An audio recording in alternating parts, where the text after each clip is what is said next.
12 ביולי זה היום הראשון של עונת קטיף. אני מגיע לפה ב-6 בבוקר עם פיני, ב-9 אני חוזר לבית. כשאני נכנס לבית, אז מהחלון של המטבח אני רואה שהם מפגיזים את נורית. הבן שלנו, פיני, התקשר ואמר לבעלי, אבא, תבוא מהר, יורים עליי, יורים עליי. בעלי עם הפלאפון ביד רץ לעבר הרכב ואמר לו, אני בא, אל תזוז, אל תזוז. זה לקח אולי 2 דקות מהבית לפה. הסגר פגע פה,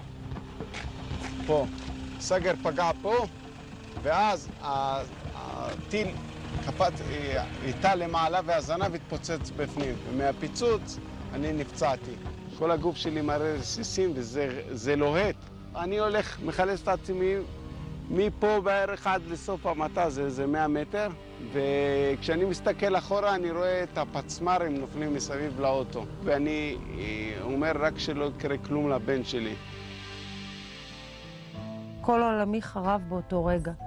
אני ראיתי אותו באמבולנס, כולו היה מלא דם, מכוסה בסדין, ואני ממש בדקתי אותו כל חתיכה, להראות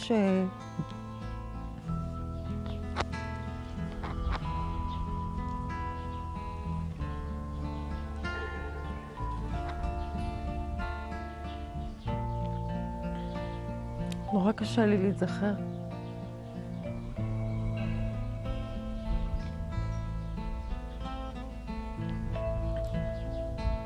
כשאני ראיתי אותו, אז הוא כל הזמן הוא אמר לי, אל תדאגי, לא קרה לי כלום, לא קרה לי כלום. אבל אני כל הזמן בדקתי אותו, כאילו את הרגליים ואת הידיים, והוא היה מלא דם.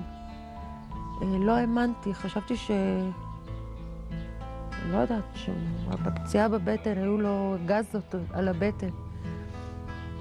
ולא האמנתי שהוא יחיה אפילו. 3 weeks earlier, Hamas had infiltrated Israel near the Gaza Strip, killing 2 soldiers, wounding a third, and abducting Gilad Shalit, a 19-year-old recruit. His whereabouts and condition were unknown.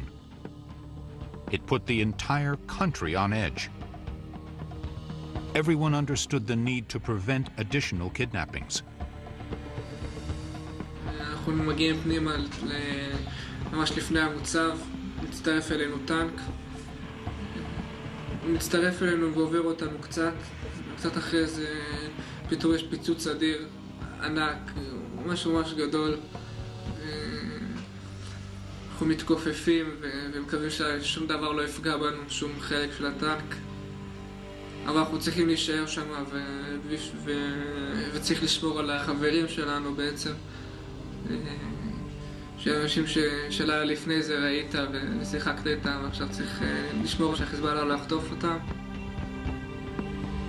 Israeli soldiers had learned they must protect the bodies of their fallen comrades.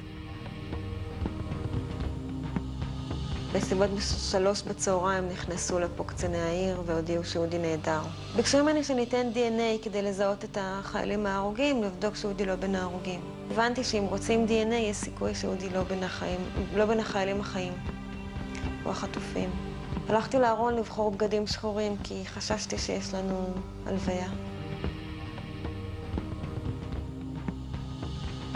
The people that are threatening Israel here in the Middle East and threaten the West and the U.S. in particular are the people who believe in radical Islam. People like Mahmoud Ahmadinejad, people like Hamas and Khaled Mashal, who say very clearly that they want Islam to one day dominate the world. And they're using Qassam rockets in Sderot, they're using Katyusha rockets up on the northern border, and they'll use weapons of mass destruction and nuclear weapons if they can get them.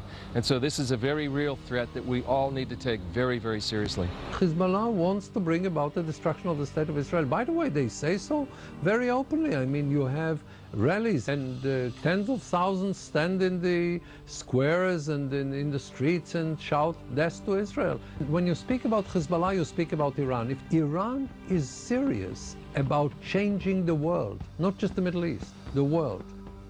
I was a nervous wreck. My father was in town. He had to get some things. And I was so scared because all I could think about was, what if my father was hit?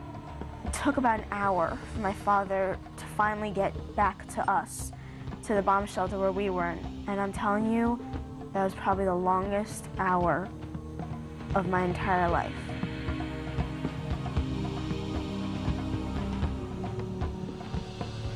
ב-11 בלילה בערך אמרו לי שאודי לא בין החיילים ההרוגים, כולם זוהו, והוא בין החיילים החטופים. באותו רגע שאמרו שהוא חטוף, בעצם התחיל המסע שלנו. המסע הארוך שהוא נמשך, מסע של החזרה שלהם הביתה.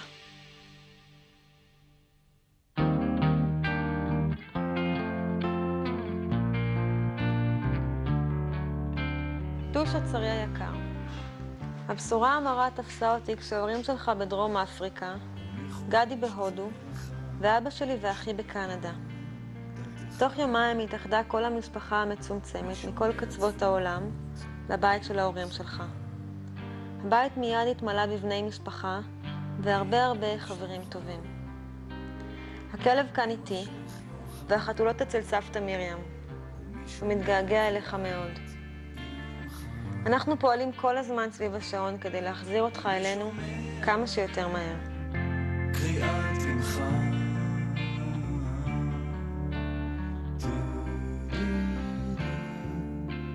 המלחמה התחילה בשבילי ביום חמישי.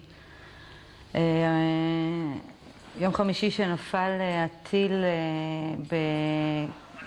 בנהריה, פה כמה בניינים לידינו, הבית שלנו ממש רעד.